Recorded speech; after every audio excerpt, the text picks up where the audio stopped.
We're live. We're live. We're live. Good morning. No, How you you're folks? not seeing It double. looks like it. Good though. morning. Good morning. Good morning, baby Oh, give Kate. me some sugar. Mwah. Good morning on a thankful Thursday. This is Thankful exciting for us Thursday. because Absolutely. we have company today. And the company that you see here, they've been here before a few times. And they're our dear, dear friends. Some people consider them like our doppelgangers because he definitely looks like he could be my actual brother. And she definitely looks like she could be Lisa's actually sister. And having them married to each other and they're married to each other is just amazing. And we love each other's company too. Absolutely. So we're going to leave. These are not going to leave very soon, but we're going to pass the baton to the Greenes. And before we go to intros, please introduce yourselves. Absolutely. I'm Katura Greene. And I'm Tarnaz Greene. And we are For Life Couple. For Life Couples. Amen. Amen. So we're gonna do I'm sorry. Go ahead. Okay. We believe in relationships, and you can find that in a mature age. Amen. Amen. So we can go to our commercial. We'll be right back. Amen. Amen. Amen. I got to get the commercial up, baby. Making me work kind of hard. Back in a moment.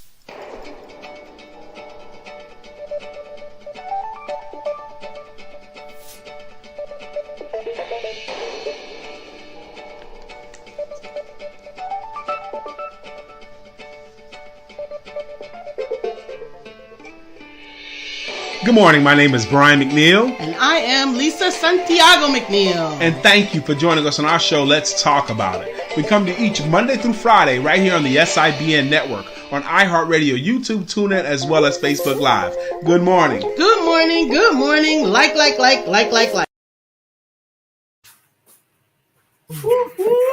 morning. Good morning. What's good with you?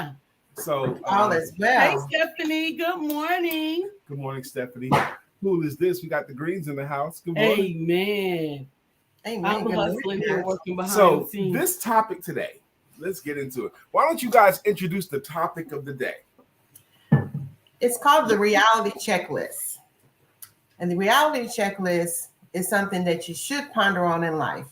And I would say because Tarnaz and I both had pivotal birthdays this year, we really needed to start to focus on some things that we make sure that we accomplish.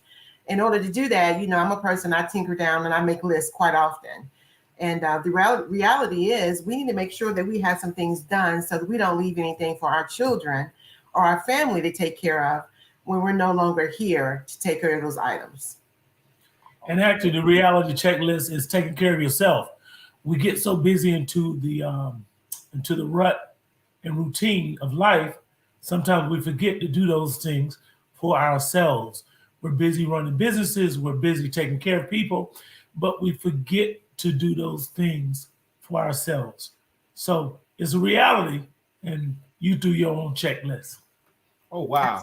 Now, when Lisa first told me what the topic was that you guys selected, my initial thought was, this is a Tarnaz topic. Am I right or am I wrong? You're wrong. Oh, tell me. Yeah. It was my thought process because I make a lot of notes all the time. I make checklists quite often. And again, this year was major, me turning 55. I figured, I probably need to start thinking about some things, and we definitely need to think about some things as a couple. So that was one of the first things that came across my mind that I thought would be a great topic, because most people don't actually think about those things until the time is right there on them. Right. Well, also what happens is we can think about things, but there's a word called procrastination. And what happens is when you procrastinate, sometimes you will constipate on yourself. And that's just the routine of life. And it's very important that we take a look at those things. I actually, when we were thinking about a topic, I was going to go a little deeper because of all the things that was happening. But I think it was a little too deep. But it is a topic that we'll talk about another time. And forgive me because my voice is just getting back to normal. Go ahead. I got some thoughts on this, but let's catch up. Princess Gigi says, good morning, Tarnaz and Katura. It's actually Katura, Princess Gigi. And she also says, Katura, you don't look a day over 40. You look Well, beautiful. thank you. You look amazing, is Thank what you. Princess Gigi offered to you this morning. Yes. You know, here's the dilemma. Okay. I've been a sales coach for a long time. And one of my favorite clients to talk to and about are people in the financial services industry and insurance industries. I really enjoyed those people and those talks. But here's the thing about them. And I find it to be more and more prevalent today than it was 10 years ago. People know intellectually they need to prepare, okay? But they don't want to. They know they need to prepare, but they don't want to unless they find it entertaining or they find fun in it. It's almost like they won't do it unless it feels good to do, or they only want to talk about it unless it can be done in an enjoyable way, which I think a lot of people that have to talk about money is so difficult to navigate. You know, it's my opinion. It's difficult for them to navigate this because it's so tempting to sell their services because it's smart. It's so tempting to sell because it makes sense. But people today don't want to do what's smart and makes sense. They want to do what they want. So if there's a way to figure out how them to want to do it, I think that's the winning lane. If that makes any sense? I agree. I actually agree with that. But on a consumer standpoint side of it, I believe that a lot of people have a difficult time accepting that day is going to come. You know, that they're going to have to utilize that. They don't want to think about death or sickness. They don't want to think happy thoughts. So it's difficult for them to sit down and narrow down a policy or a life insurance policy, or even talk about a will. Yeah, it is difficult. Yeah. So how do we help them to want to do this? That is the burning question. Well, the great question about that is you hit it on the head, a number of things that you said. People tend to retard from things that don't seem to be pleasant. Yeah. And when things are not pleasant, or you just got to do it, you kind of, I don't want to do it. But you got to look at it like healthcare. We all need it. My brother lives in Canada. Their healthcare is absolutely free to them. No charge. They go to the doctor, no charge, no charge. What happens with us, everything we do is painful because we're consumers and it costs. Everything costs. You know, insurance, your car. I got to replace a light on the car. The bulb is $27. The casing is $1,300. And they got to drop the bumper to put it on. But I got to have the light. I can't ride around with one headlight. So what you do is you face the music and say, let's take it in small pieces. Let me do my homework. Let me challenge myself, and we'll get it done in stages. That's the most important thing we can do. And back to making it pleasant, again, for the enrollment, you know for a fact, it's unpleasant when you go to the doctor and he says, your insurance is not valid. That's more unpleasant than the enrollment. So I'll take the lesser of the two and make sure I have things like practice. Well, that's a model that has a degree of success. Letting them understand the pain, if they can feel the pain of not doing it greater than the pleasure of doing it, or the pleasure of not doing it. If they can make it more painful, this is a Tony Robbins philosophy. Make it so painful not to do it that they will do it. Okay, but that involves you activating their imagination. Imagine on the worst day of your life, your wife in this situation. Absolutely. You're gone. Your wife is not knowing where stuff is, or your children having to bear the brunt of what you didn't take care of. If you can somehow ratchet that up and let them feel that, which is challenging sometimes, you know, then they can move to action. But Brian, we've had so many examples of that in our own communities where we're struggling to bury our loved ones once they pass on. Either they don't have an insurance policy in place, or they didn't have a will, and it divides families. So there's so many examples that you can use when speaking to people to get them to identify. Yeah. And then the other thing is, what happens is we tend to complicate things. We have to keep things simple. We have to keep things simple. And one of the things I always ask when we build a relationship with people and you love each other, you ask them, do you have a plan? Regardless, if you go on a trip, you have to have a plan. If you go across the street, you have to have a plan. And what happens is quite often we all fly by the seat of our pants sometimes, me included. And it's important that we ask that very basic question. What's your plan? I'm interested. What's your plan? Absolutely. I get it. Good morning, Sister Barbara. Good morning, Antonobi. Good morning, Dr. Deborah. Dr. Deborah says, good morning. Thanks for the reminder, Stephanie. Amen. We appreciate that these are conversations that have to be had. But even in relationship with the person, the main person, vis-a-vis either your spouse or your children, when you need to have those conversations, oftentimes you can be met with, I don't want to talk about that. Yep. Absolutely. Especially children to parents. Absolutely. And spouses to spouses, because spouses to spouses, man, I don't even want to think about that. I'm going to go first, or I don't even want to know what you're going to do. I don't want to know anything. We're not going to have to deal with that. And it is a reality, is the one reality, the number one reality. Absolutely. Is that we are all going to eventually go home to be with the Father. Now, when you see Lisa doing like this, doing like this, she meant that. We gotta go. We're gonna read Stephanie, but Lisa and I are gonna go. And I am so grateful. I don't even know how to articulate how grateful I am that we have you two to fill in for us whenever you can. I am grateful for that because I have every confidence in you guys. I know you're gonna be great. You're gonna even sing the songs, ain't you? We don't go that far.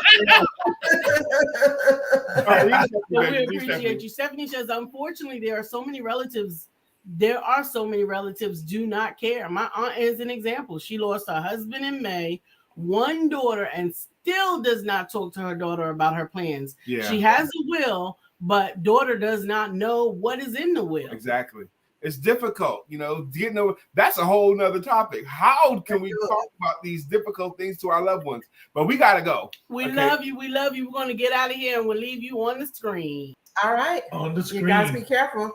All right. So let's just go down the list, baby. Let's just talk about some of the things that I put on my list and some of the things you put on your list.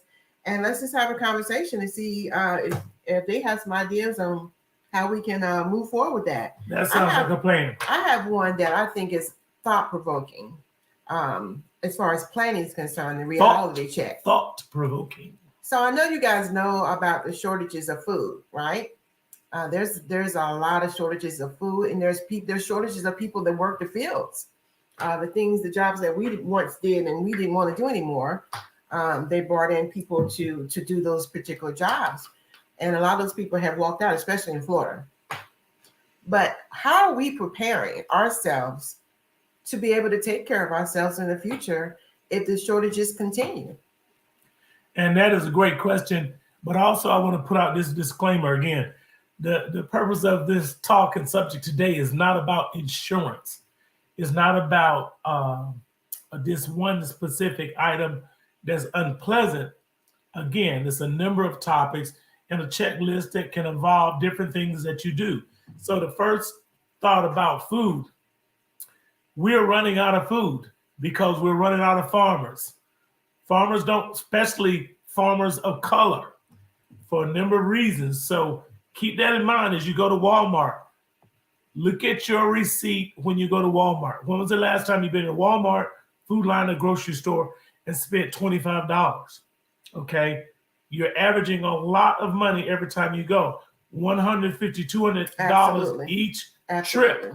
So, and for a small amount of items. Right. So what's your plan for food?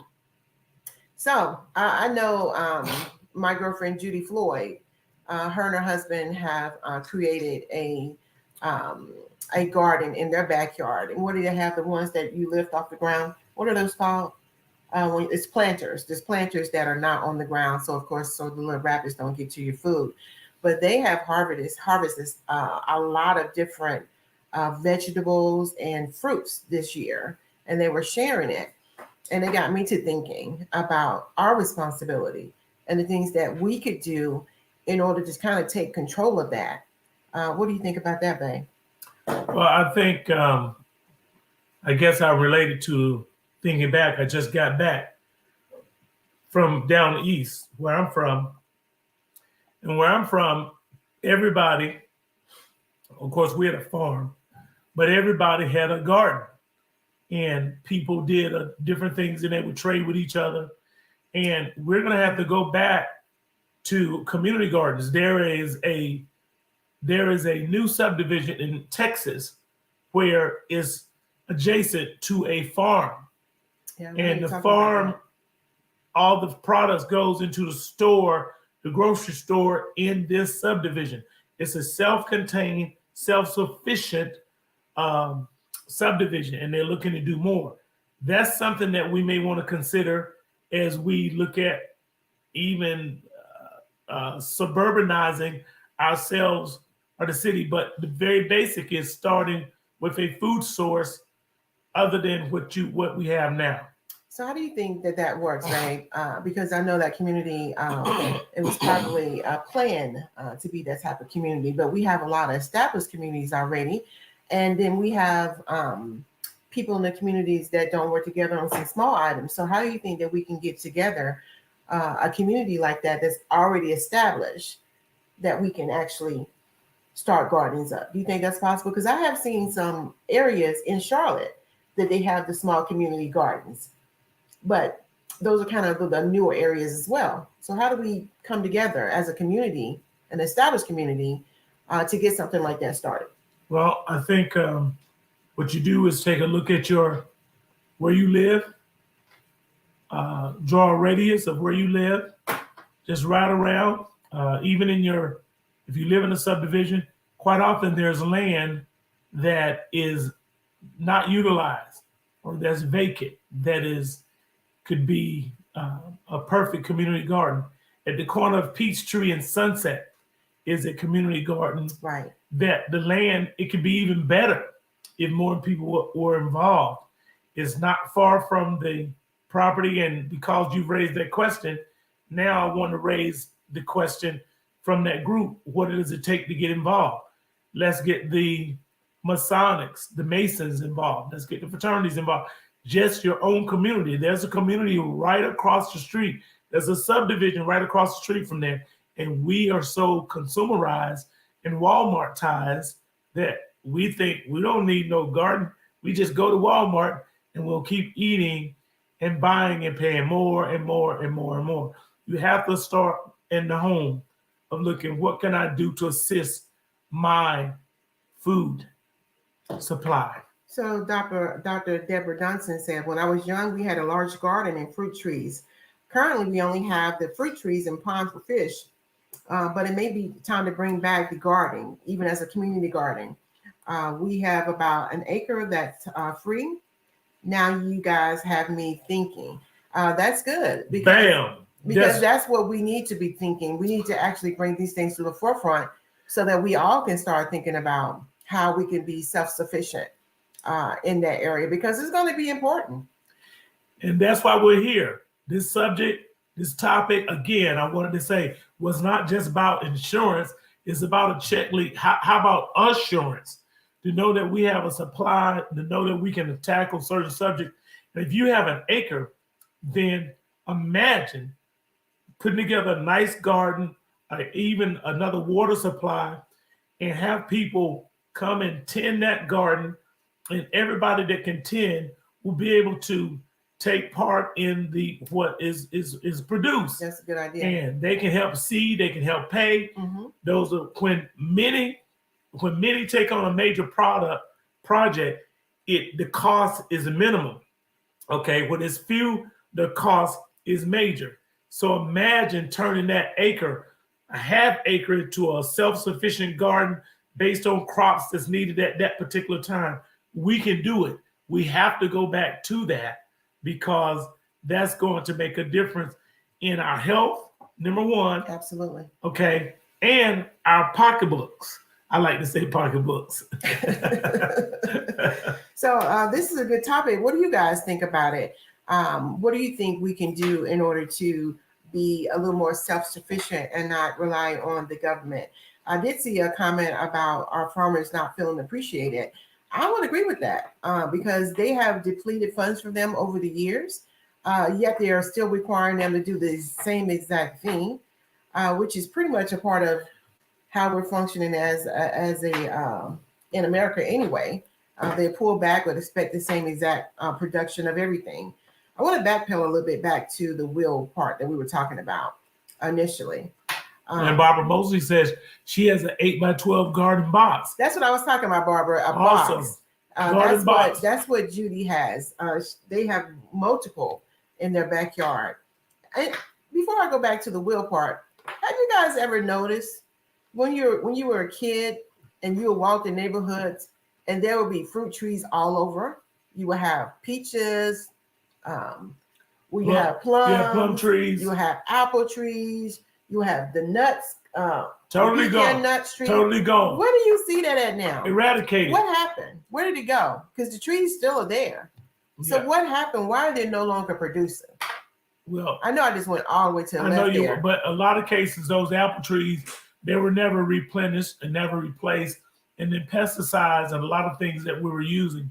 And you got to remember. Okay. Yeah, so the blossom and the flower, the bees and things that pollinate trees, we're killing everything. Okay. My baby's so smart. I didn't even think about it. So we're killing everything because we're trying to make sure that we're safe, but we're killing our food supply. That's so crazy. You don't see a lot of fruit trees. You don't see peach trees and groves. Now you have to go out to see those, and it's very, very important that we realize that. How can you find empty acres to buy and begin to grow food? That's a good question. I don't know if we could find it for free. I do believe that if we pulled all our resources together and start buying some land, like we used to have, then we'll have a little more accessibility to do that. What do you think? Well, I think, first of all, you don't have to reinvent the wheel. All right. It's certainly you can be looking, but there are a number of gardens around the city, if you live in Charlotte, that are maintained by just a few people. And if we would get more involved in an area of town, the different organizations, you yourself, let's do our homework with the gardens that are out there. I've seen some gardens that were started, community gardens. I can think of 3 right now. And in most cases, marginally, they're unattended. The surrounding common ground is not cut properly because you're dealing with volunteers. And what happens with volunteers? 1/10 of the volunteers will do all of the work. So if you have 10 people, you got one person doing the work. If you got 100 people, you got 10 people doing the work. But you got 100 people that want to show up, that want to eat. So let's look at the gardens that we have, but simultaneously look at your foreclosure list. Look at your land list. That'll go really quick, baby. They keep cutting down trees to. There was a comment. They keep cutting down trees to developers. They're doing that because there's a profit for them to do that. Even when I built this house over 24 years ago, I asked for them to leave multiple trees in the yard, and they did not do that because they profit from that. So that's one of the reasons, and I agree that the developers are pretty. I'm trying to use a different word other than greedy, but they are resourceful in obtaining land and, of course, getting profit off of the trees. Well, they're resourceful because they have money and they have people looking at the different tracts of land that's coming back. But yes, they are cutting down trees. And when you see most new subdivisions, they don't have any trees. They bring the trees in. They'll plant some trees, so on and so forth. So we got to pay attention to that. And again, the community garden, and we'll come back to the wheel part in a second, but the community garden is something that let's do our homework and let's find out, just Google, and let's find out how many community gardens are in a specific radius.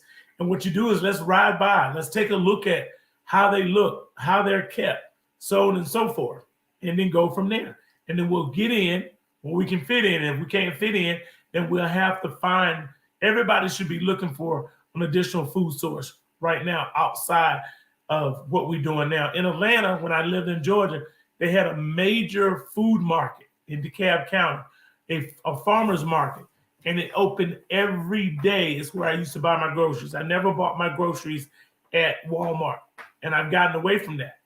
Well, a couple of things. I was in Chicago this past weekend, and I went to this market. It's called a produce market, and their specialty was produce. It was so many vegetables and fruit.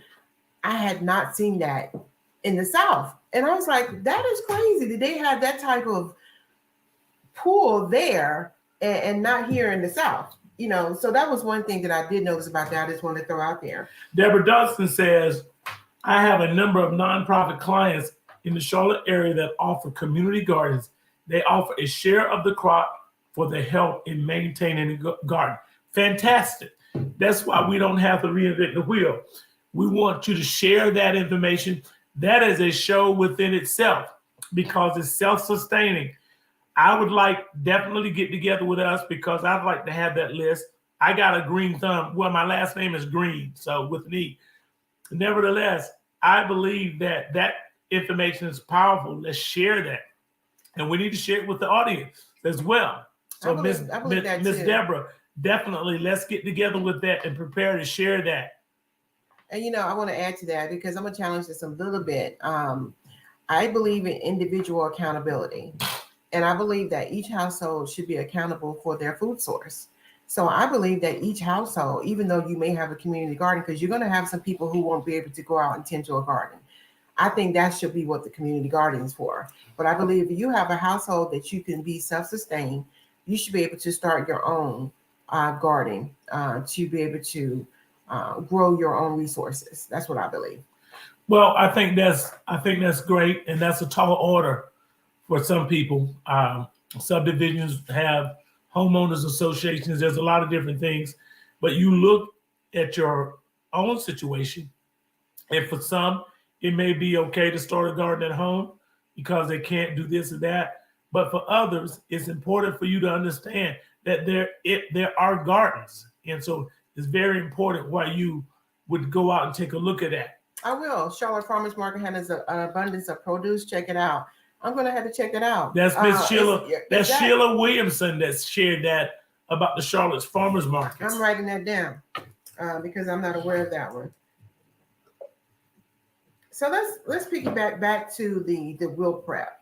I wanted to talk about that a little bit because I hear a lot of different reasons as to why people don't have wills. And I know that my husband mentioned earlier about procrastination being one of the things. I just Googled it. There are 8 community gardens in the area, Barbara Mosley said.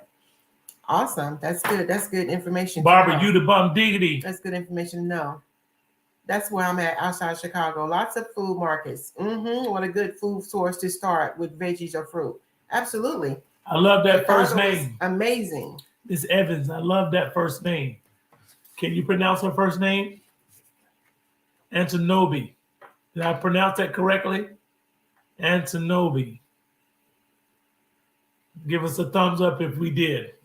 All right, so let's talk about the will prep really quick. I just want to share something that I learned several years back when my father passed that I did not know, and I think a lot of people don't know. Now, you can go through traditional methods of getting your will done. You can go through an attorney and have them draft the paper and file it for you. But my father didn't do that. When my father passed away, I didn't know there was a thing that you could do that's acceptable. He had what you call a hologram will. And what he did, he put his desires in writing. He did not have it notarized, but he signed it and he sealed it. And he put on the outside of the envelope, in the event of my death. I was able to take that document without opening it, taking it to the courthouse, and they opened the envelope, and he had me as his executor. So that was an acceptable form that was I was able to actually initiate his wishes. and take care of all his affairs. Now, did you guys know there was such a thing as a hologram will? I did not. So that is a good thing. So even if you cannot necessarily afford, or if you don't want to go the route of actually getting an attorney to do that for you, there is still a way for you to do that and to have your wishes made sure they were taken care of by putting that in writing and sealing it and putting it in the event of my death. And of course, putting the person's name in the writing that you want to handle your affairs. So I was able to do that, and I was taking care of all his affairs, and it was pretty simple. So that is something that I would like people to know about.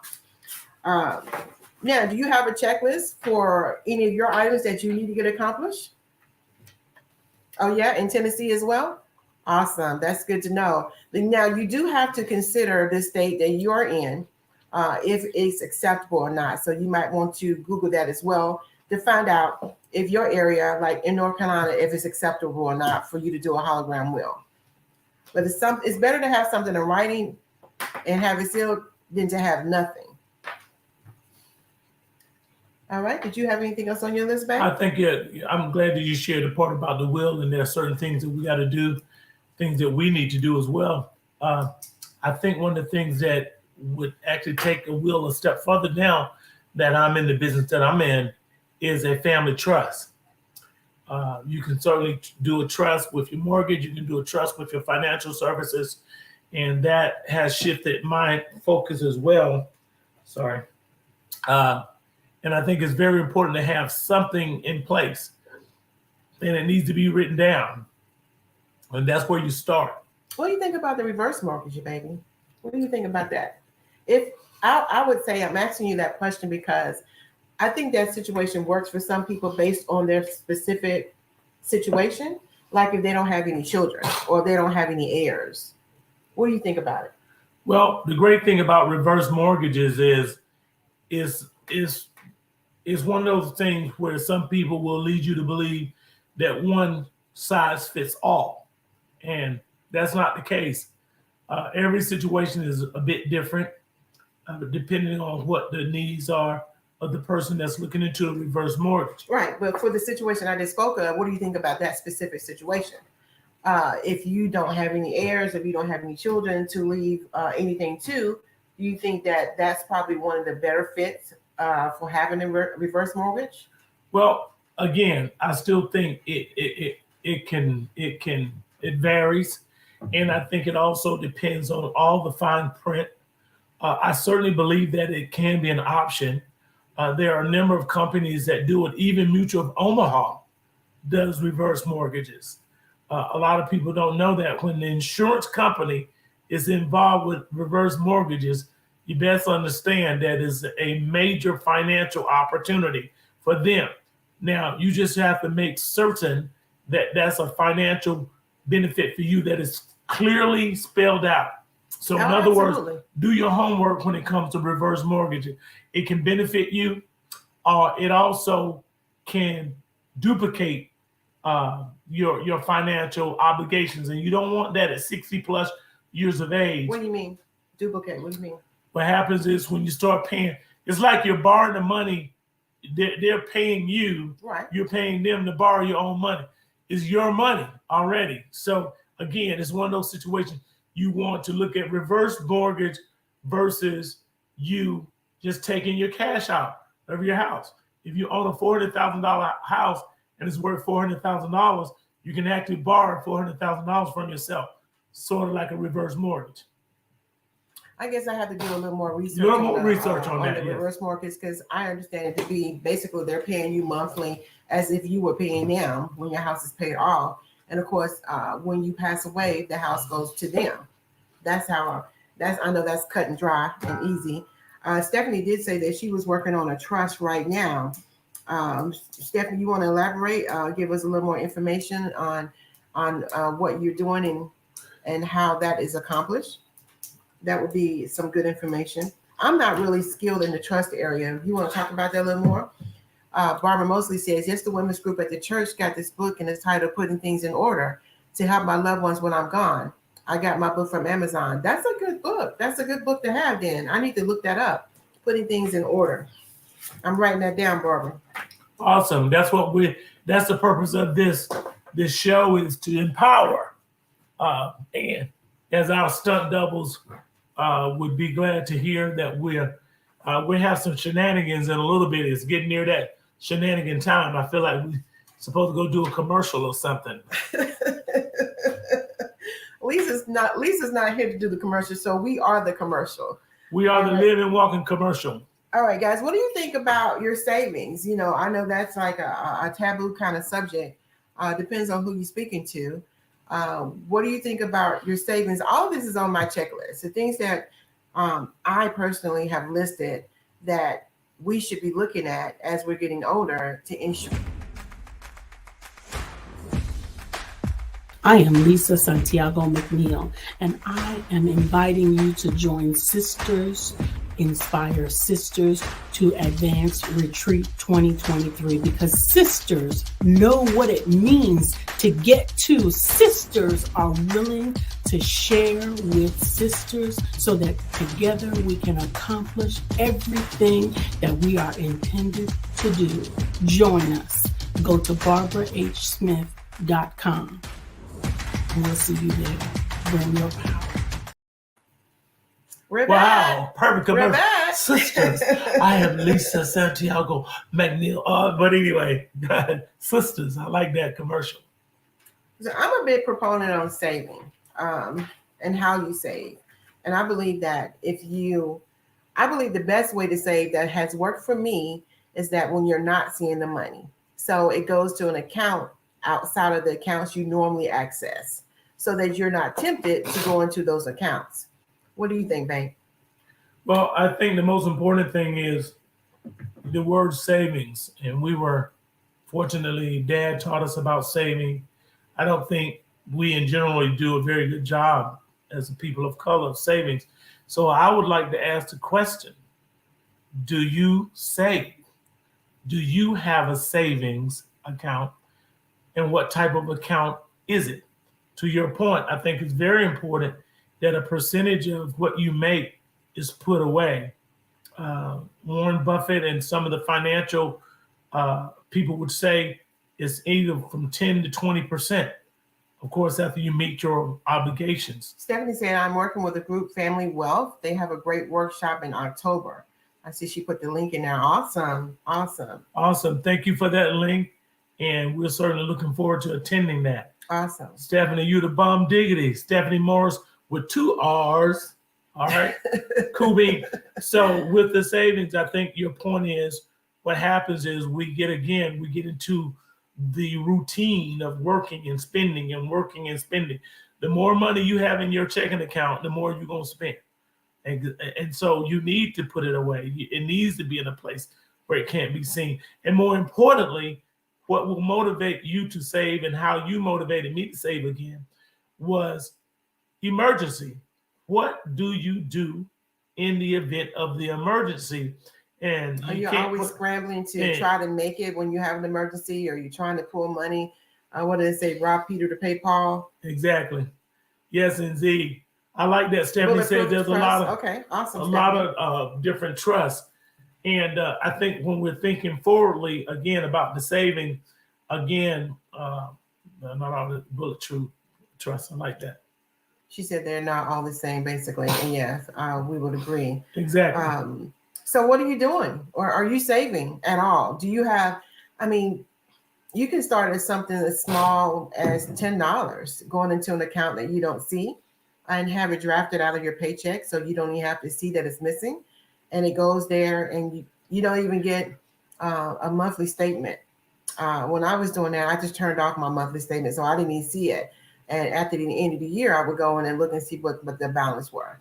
I didn't have a card that I could access it at all, so that I wouldn't be tempted to take it out. And I actually put it into an account where there was a penalty if I actually pulled it out outside of 3 months to ensure that I saved that money. And I did that early on to teach me how to save properly. And I think that really worked for me. So you have to really do what works for you. And sometimes you have to find a solution that works for you. we missed a comment. Antinobi just had a comment that we missed. Can we see that on No, your I don't. screen? No. Now that's a struggle for me. Question: how do I put in the back of my head to know it's not there? Well, the thing that you can do, Antinobi, is what I was suggesting. Don't have any type of monthly statements come. Turn off that option, so you're not seeing what's there. Do not get a card where you can easily access the money through an ATM, and get a savings plan that will actually penalize you from pulling the money out. All those things together help. Yes, I have Acorn, the extra charge for purchases to go into your bank account. I have accumulated a nice amount. Absolutely. Go look into Acorn too. Absolutely. Awesome. That is perfect to share. But to answer Antinobi, I got tongue tied there. This is how we condition ourselves all year long. People, the federal government take money out of your check, and you see it, and they take it. And you see it, and they take it. Especially FICA. Yeah, who's FICA? So, but then tax time comes. You waited all year. They took that money, took their year 12 months, 13, 14, 15 months before you get your taxes done. And then the first thing a lot of people do when they get their tax money, if you have a refund, is you live without it for 14 months and you take it and you'll do this, you do that. But that is another opportunity to catapult the spring into a savings account. That money's been gone, so put it in a money market or something that you cannot touch that draws anywhere from 4 to 5% interest. The interest that bank accounts have on savings is piddly, to say the least. So you find something that you cannot access. Okay? Absolutely. I guess we're getting close to the time. We're getting close to our time already. But I want to talk about that savings a little more. Now, I haven't always been married. So when I was single. You hasn't? I haven't. You've always been married to me. But when I was single. That's my brightness. The other thing that I did was he was talking about your taxes and your tax return. When I received my tax return every year, I would also put that into that long-term savings that I did not touch, which also helped it come up. Let me tell you now, after your account starts getting to a nice amount, you start to feel a little differently about money. Yeah, you started feeling really proud about the money you have in there. Yes. Which will motivate you even more because now you want to get to a bigger amount. Exactly. So after a while, you get reconditioned. Quickly you get reconditioned. I missed all that. Miss Deborah Dunston says, yes, I have an immediate savings account at the same bank as my checking account, but I have a money market savings account with no card at another bank, and also have an Acorn account. Dr. Deborah Dunston. Dr. Deborah, that's what I'm talking about. I love it. And that's exactly what I did. I had it at a whole different bank. I had one at the credit union, and I have my regular account. Multiple so I sources. Didn't even cross the two so that wouldn't be any issue. But I had to train myself to do that. We'll do a show on just savings. Let's do that. Absolutely. Let's do a show on just savings account and then go from there. And you really do feel proud of yourself once you get to a point, and it just reconditions you to be better. Barbara Mosley. You too, Barbara. It's been a while. The last time we were together, I think we were breaking bread. Great seeing you guys too. Tell Big D, that's D, right? That's Barbara from our church. Good to see you, Barbara Mosley. I will be looking into a reverse mortgage when I get around 75. I will use it to enhance my life because I do not have children. I do have nieces and nephews, but they are currently not looking to take care of me. And see, that's what I was talking about, Stephanie. That there's certain situations that will be beneficial to having that type of mortgage, in my opinion. And Stephanie, I think it's great that you're going to be doing that. And in the interim, you're going to learn a lot of information about your property and what you own prior to that. So that is still your forward thinking. That's the most important thing. Absolutely. Now let's talk about one other thing before we Deborah get out Johnson of says, here. this has been really so good and very informative. You guys are so kind. Thank you for having us and putting up with us. We're excited to be here. Always a pleasure, Dr. Deborah. Let's talk about one more thing before we get out of here today. Let's talk about something that is also taboo, paying down your debt. my husband probably thinks I'm a scaredy cat when it comes to debt, and I probably am. I do not like owing people money. I just do not. That is not how I'm built. Even if you give me $10, you're gonna get that $10 back quickly, because I do not like owing people money. Now you're gonna give me $11. And it's the same interest with bills and any type of debt that you may have. Absolutely, we need to have conversation about financial products. Absolutely. Yeah, we're definitely going to do a show about that. But debt. Sounds like you, Stephanie, will have a lot of information on that. So you need to to talk about that. We're going to bring in all our team to do that. One of the things that we need to go back to is the basics of how America got us tricked with credit cards. Compound interest can work against you or can work for you. If you don't have compound interest and saving, you're going to be in debt. And if you got a credit card and you're proud of it with 29, that's higher than what the mafia charges. Of course, they'll break your legs. But my point is, debt can consume us because so many payments, we're making so many other people rich when we accumulate debt. That is a totally different show. And it's very easy to get in debt because we're lured constantly. You can, but I believe that if there's a discipline, if you have a discipline, everything around money has to be surrounded around discipline. Of course it does. I believe if you are disciplined and you have a card, you must pay that card off for the same month. Do not charge more than what you can pay off within that month. That helps to bring your credit score up. That helps for you to have disciplined spending, and you won't have this enormous debt behind you. Well, I think that's very great that you said it. It's so noble of you. But most times it is easier than it sounds. And what happens is they lure you with this card. And then when you pay that off, they'll give you, I paid a card off a couple months ago. Now they changed first of all, they lowered my credit line because I wasn't using it. Because they wanted to put you back in. And then they paid it off. And then they sent me another card, triple the credit line.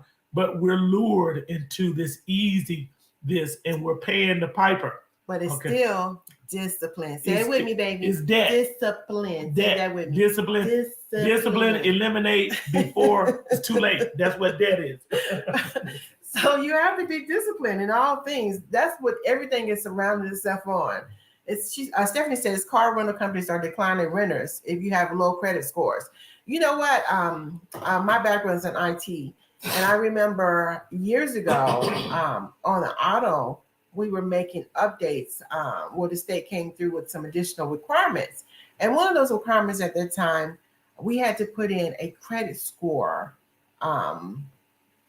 field. And I thought at that time, why in the world should we have to condemn somebody that wants auto insurance based on their credit score? So that was the beginning of what I call the demise, because everything now truly is working against you if you don't have a good credit score. So that's one of the things that all of this stuff will help you to get a better credit score. If you truly are working on all these items, your credit score will go up. Well, credit score is important, but it's not the most important thing. And there's with every action, there's a reaction. Car companies are scared now, especially because of the Turo app. You can rent your own car out to people and you can charge them whatever you want and they can pay you cash. You got to have a certain amount of insurance, but there's a lot of things tied to credit score because credit scores are for the people that don't have great savings account, the people that don't have money. Warren Buffett is not worried about a credit score. He got enough money not to be worried about it. So on and so forth. So that is a different show. So with that being said, we have to get ready for our songs. And, I don't remember all of the songs, but we're going to do something. Matter of fact, we're going to do our own songs. Really? That's what we're doing? We're going to create some. Do you know the songs? I know them when Lisa's singing them. Okay. Lisa, Mama. Lisa and Brian singing them. Bobby. And then Bobby. Okay. Whose song does that belong to? So do Miss Deborah Dunstan's. So now you're going to put me up to do it. Yeah. You said we go sing. My voice. I'm getting over. Really? I'm getting over. No, Dr. Deborah's song has actually changed several times. So I know it's Dr. Deborah. Dr. Deborah, prophet, a couple things, multi-millionaire, so you have to put wellness that, coach. See, there's several. And I got to do Brian's laugh. I'm sorry. Oh, that is funny. Do you guys have anything else? Any questions for us? Stephanie just gave her hug. Stephanie, mine is Stephanie. Life has new meaning to me. There's beauty up above, and everything means love. Really? Stephanie, you woke up and you're in love. Stephanie, you set yourself up. Stephanie, you the bum diggity, baby. You set yourself up for that one. Stephanie, I can really sing, but I can't sing today. Sing your song. Oh, I can't because do it, baby. It don't go like that. It goes like this. See, he told me to sing it, then he said don't go like you that. You just singing like Brian again. I can't sing my song. I don't supposed to sing my song. We're supposed to be singing. Baby. Hey, I have nothing. Our time is up. Well, hello, Miss Lisa. Hey guys. Man, we're cutting up, man. You interrupted us. So we've come to the end of the show. We had a great time with you guys today. And we did 2 songs. We did 2 whole songs, chopped up. We did, Deborah. You okay? Dr. Deborah says she loves her new song. She did? Well, she awesome. did what? Oh, I can't get it. Well, you guys have an amazing rest of your week. You're on screen, but I can't get it. And we're going to have some new unique songs. Yeah, you did. You guys have an amazing day. It was a pleasure sitting here with you guys today. We had a great time. We learned a lot of things, and I hope that you guys learned a lot of things. And we would love to see you guys again soon. Have a good one. Oh, and don't forget to have sex. And don't forget that like.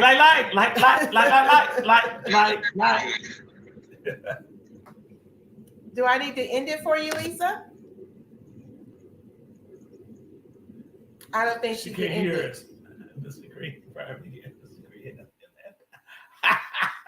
Thank you, Stephanie. You guys have a good day.